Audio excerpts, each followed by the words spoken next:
एक कटोरी दो समोसा, योगी तेरा क्या भरोसा। समोसे से भी बदतर निकली योगी सरकार।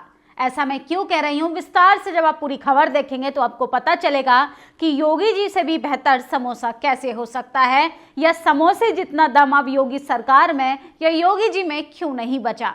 सोचिए किस तरीके से योगी जी ने सत्ता में रहते हुए तमाम वादे किए। देश के प्रधानमंत्री तो वादे करने में नंबर 1 है, लेकिन बात करेंगे आज योगी आदित्यनाथ की। उत्तर प्रदेश के मुख्यमंत्री जो लॉ एंड ऑर्डर की बार बार एग्जाम्पल देते हैं, लेकिन लॉ एंड ऑर्डर कैसे काम करता है, कैसे जनता वहां की परेशान होकर समोसे को योगी जी से बेहतर बता रही है। और सोचिए किस तरीके से योगी जी की बिना तोड़ मरोड़ के योगी जी का विरोध कर रही है।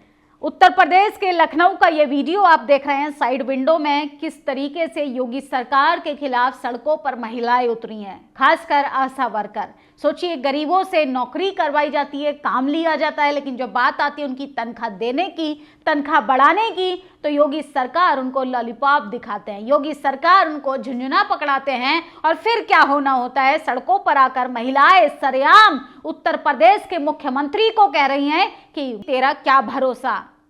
मोदी जी की किरकिरी हो रही है, योगी सरकार की फजीयत हो रही है। डबल इंजन सरकार मतलब डबल अत्याचार, महंगाई हो, बेरोजगारी हो, भ्रष्टाचार हो, युवाओं पर लाठीचार्ज की मार हो, या आशा वर्कर की बात करें तो सब के सब परेशान है। वो अलग बात है कि बहुमत की सरकार बनती है, लेकिन डबल इंजन सरकार का किस तरीके से बाबा राज में हाथों में कटोरा आ गया है, ये अब जगजाहिर हो चुका है। योगी सरकार ने किस तरीके से वादे किए थे कि हम उत्तर प्रदेश को सर्वश्रेष्ठ राज्य बनाएंगे, सबको भर भर कर नौकरियां देंगे, नौकरी करने वालों के हाथ में कटोरा थमाने वाले उत्तर प्रदेश के सर्वश्रेष्ठ मुख्यमंत्री योगी आदित्यनाथ अब समोसे से भी बदतर हो गए हैं, ऐसा महिलाओं का आरोप है। आप ये बयान सुनिए। एक कटोरी दो समोसा,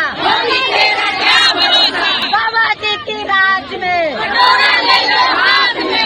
तो सुना आपने, योगी जी के खिलाफ नारे लगाए जा रहे हैं, एक कटोरी दो समोसा, योगी तेरा क्या भरोसा। योगी जी का जो भरोसा होना चाहिए था पिछले कई सालों में, वो शायद अब नहीं बना पाए। मोदी का भरोसा तो खत्म हो चुका है जनता के बीच में, लेकिन अब बात उत्तर प्रदेश के मुख्यमंत्री की, तो योगी आदित्यनाथ का जो भरोसा है वो जनता के बीच में अब खत्म हो चुका है। जनता के वादे जो हैं वो अब नहीं पूरे हो रहे हैं। ये नारा हमारा नहीं बल्कि 4 बाग स्टेशन पर धरना दे रही आशा कार्यकर्ताओं का है, जिनको 2000 वेतन दिया जा रहा है। बाबा जी के हाथ में कटोरा ले लो हाथ में, ये भी मेरा नारा नहीं है, ये भी यूपी की जनता काम का नारा दे रही है। तो सोचिए योगी सरकार किस तरीके से काम कर रही है। कहाँ राम राज्य में सब कुछ विकसित होना था, लेकिन योगी राज में तो हाथ में कटोरा आ गया और नारे लगाए जा रहे हैं कि एक कटोरी दो समोसा, योगी तेरा क्या भरोसा। तो समोसे से भी बदतर हो गई है योगी सरकार। आशा कार्यकर्ताओं ने जमकर प्रदर्शन किया और नारेबाजी की, बीजेपी की सरकार की पोल खोल दी है, लेकिन भारतीय जनता पार्टी के तमाम कार्यकर्ता हिंदू मुसलमान में उलझे हुए हैं। सोचिए युवाओं पर लाठीचार्ज हो रहा है उत्तर प्रदेश के अंदर, आशा वर्कर धरने पर बैठी हैं, महिलाओं को इंसाफ नहीं मिल रहा है, रेप पीड़िता को सड़कों पर घसीटा जा रहा है, रेपिस्टों को जमानत मिल रही है। ये देश का विकास किया जा रहा है, ये राज्यों का विकास किया जा रहा है, लेकिन इस पर बात बहस करेंगे तो आपको जेल की सलाखों के पीछे भेज दिया जाएगा, आप पर एफआईआर दर्ज करा दी जाएगी, आप पर ईडी सीबीआई की रेड मारी जाएगी। लेकिन इस देश में वाजिब सवाल जो है वो उस पर ना कोई जवाब देगा और ना ही सवाल पूछने की कोई हिम्मत दिखा पाएगा। सोचिए विंटर सेशन चल रहा था, शीतकालीन सत्र चल रहा था सदन का, लेकिन किस पर चर्चा हो रही थी? वंदे मातरम पर।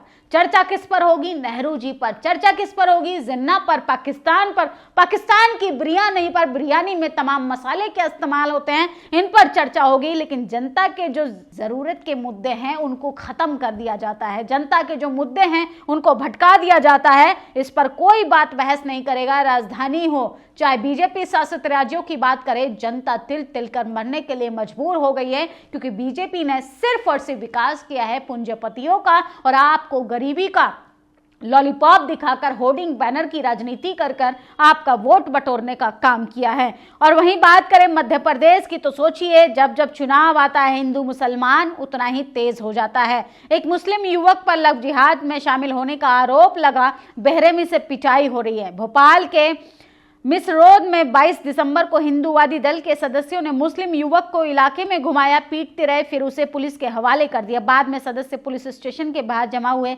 नारे लगाए, इसमें लव जिहाद के आरोपियों को जूते से पीटने और फांसी देने की मांग की। पहले तो मेरी एक बात समझ नहीं आती कि इन नफरती चिंटुओं को, इन अंधभक्तों को हिंसा करने के लिए कौन प्रेरित करता है, इनको कानून अपने हाथ में लेने के लिए कौन प्रेरित करता है। अरे आपके पास पुलिस है, आप कंप्लेन कीजिए, आरोपी को पुलिस के हवाले कीजिए, लेकिन इस तरीके से बर्बरता करोगे, गले में रुद्राक्ष पहनकर, गले में पट्टा पहनकर आप मुसलमानों को पीटोगे, दलितों को पीटोगे, तमाम तरीके की गुंडागर्दी करोगे और इस पर कोई बोलने के लिए तैयार नहीं। सोचिए किस तरीके से धर्म के नाम पर राजनीतिक रोटियां सेकी जा रही हैं। असल में राजनीतिक रोटियां आपके बच्चे के भविष्य को अंधकार की ओर लेकर जा रही हैं और ये सोशल मीडिया पर सबसे ज्यादा वायरल हो रहा है। स्क्रीनशॉट हम आपको दिखा रहे हैं। एक स्कूल में जब एक रिपोर्टर पहुंचा तो सोचिए स्कूल की जातिवादी व्यवस्था की पोल खोल दी।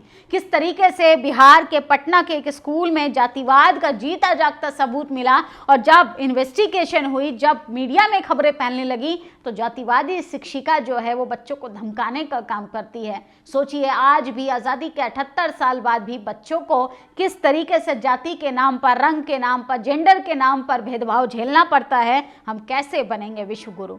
यही सपना देख रहे हैं देश के प्रधानमंत्री विकसित भारत बनाने का। तो जहां जहां बीजेपी शासित राज्यों में सरकारें हैं तो सोचिए क्या हालत है वहां पे। जातिवाद अपनी चरम सीमा पर, हिंसा अपनी चरम सीमा पर, क्राइम, अपराध, रेप, तमाम चीजें अपनी चरम पर हैं, लेकिन इस पर कोई बोलने के लिए तैयार नहीं। और अरावली बचाओ के संकल्प के साथ निर्मल चौधरी माउंट आबू से पैदल रवाना। ये सफर सिर्फ कदमों का नहीं, आने वाली पीढ़ियों का हक है। तो प्रकृति को बचाने के लिए भी सरकार से लड़ना पड़ रहा है, क्योंकि पेड़ पौधों के साथ साथ आपके जीवन को भी अंधकार में ढकलने के लिए सरकार ने पूंजीपतियों को आपकी जमीन, जल, जंगल सबको बेचना शुरू कर दिया है। और 2027 के चुनाव में इन तथाकथित आशा बहनों के खाते में 5 से 10 हजार रुपए डाले जाएंगे, फिर खुद भी वोट देंगी, दूसरों को भी वोट डलवाने का काम करेंगी। लेकिन भ्रम में मत रहिए, पैसे से जुटाया गया ऐसा जमावड़ा ना क्रांति लाएगा, ना ही कोई असली परिवर्तन लाएगा। जागरूक मतदाता। बिहार याद है, बिहार की महिलाओं के खाते में 10-10 हजार रुपए गए बिहार चुनाव से पहले। फिर उन्हीं महिलाओं के घरों पर बुलडोजर चला दिया गया। उन्हीं तमाम लोगों को किस तरीके से लाचार, बेबस होकर रोना, गिड़गिड़ाना पड़ा बुलडोजर के आगे। यही उत्तर प्रदेश में होगा। जो महिलाएं योगी सरकार से नौकरी के लिए गुहार लगा रही हैं, जब जब चुनाव आएगा तो आपको एक लॉलीपॉप थमा दिया जाएगा, फिर आपके बच्चे के जीवन को खरीद कर किस तरीके से अंधकार में डाल दिया जाएगा ये आपको भी नहीं पता चलेगा। तो इसलिए आपको जब चुनाव आएगा तब अच्छा खासा आप सरकार को मुंह तोड़ जवाब दीजिए। और ये बाड़मेर जिला की कलेक्टर है टीना डाबी। कुछ जो अखिल भारतीय परिषद के छात्र जो हैं वो इनको बदनाम करने का प्रयास कर रहे हैं, लेकिन वो लेफ्टिनेंट याद है आपको, जिनके घर कैश मिला है करोड़ों में, उनको कोई बात नहीं करेगा, ना उनको कोई बदनाम करेगा, क्योंकि जाति है कि जाति नहीं। जाति देखकर इस देश में विरोध होता है, जाति देखकर इस देश में यह तय होता है कि किस आईएएस को बदनाम करना है और किस करप्शन करने वाले व्यक्ति को छुपा कर रखना है। ये है जाति के इर्द गिर्द होने वाली इस देश में तमाम वो चीज़ें जो आज भी 78 साल बाद भी अपनी चरम पर हैं। लेकिन देश का टीवी अखबार ये खबरें आपको नहीं दिखाएगा। सड़क से लेकर सदन तक हिंदू मुस्लिम होगा, नेहरू जिन्ना होगा, लेकिन जनता के वाजिब सवालों पर कौन बात करेगा? आप लोगों की क्या प्रतिक्रिया इन खबरों पर? अपनी राय जरूर दीजिएगा। शुक्रिया। दस्तक की आपसे गुजारिश है कि अगर इसको बचाना चाहते हैं तो नेशनल दस्तक को सब्सक्राइब करने के लिए रेड कलर के सब्सक्राइब बटन को दबाएं, फिर बेल आइकन की घंटी दबाएं। नेशनल दस्तक को बचाने के लिए बहुत जरूरी है कि हर खबर को शेयर करें, लाइक करें, कमेंट जरूर करें।